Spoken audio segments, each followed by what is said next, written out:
So I literally, and I've said this to Larry 5 times, I literally supported your platform.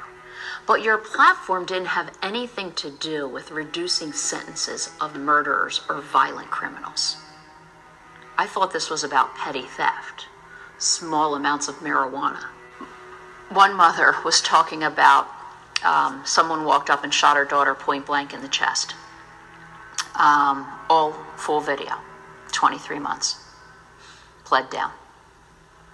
And that wasn't one story, it was story after story, and I'm thinking, what the heck is going on here? I mean, he's come out and said, we don't prosecute retail theft.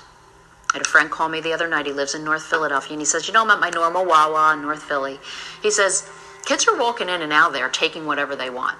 He said, I walked over to the police officers who were there, and I said, do you see these guys taking stuff? And he said, well, there's no one to prosecute them, so there's no reason to arrest them. That's what we're getting to? So if you think about that just from a petty theft standpoint, nobody's locking those people up, but charges should be brought. There should be consequences and accountability. And now you come over to violent crime. He's letting people out of jail that are now recommitting crimes. What's going to happen here? There are other witnesses, I forget how many there were, it was 4 or 5, that were just people walking down the street, good, solid people who sat up in that seat and swore that Michael came out of nowhere. Michael yelled at Sean, who Sean wasn't even looking at Michael at this point, yelled at him, why do you have to be a tough guy? That's when Michael's testimony is, the driver from the Uber driver came over to him and said, settle down, there's nothing going on here, right? So all of them were very consistent that Michael was irate. He showed up. Sean turned around to face him when he said, why do you have to be a tough guy? Michael then takes off his backpack. Literally, this is how much time. Remember, this is self-defense, like somebody was beating him up.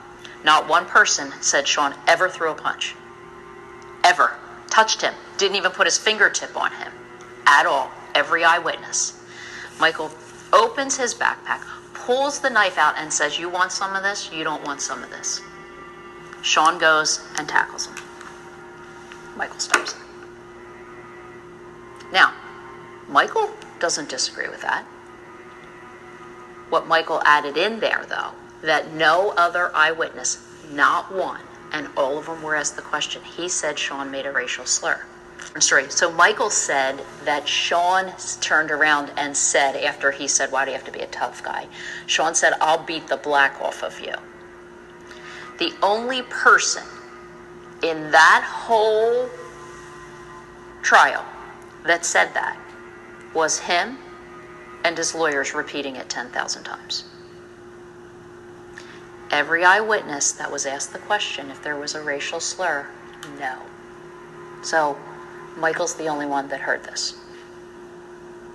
Now, he was coached, probably, to add that piece of information in. Let's get everybody focused on a shiny object over here, create turmoil so nobody focuses on the facts.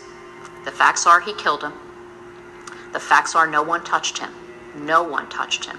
And my understanding from the video listening in the courtroom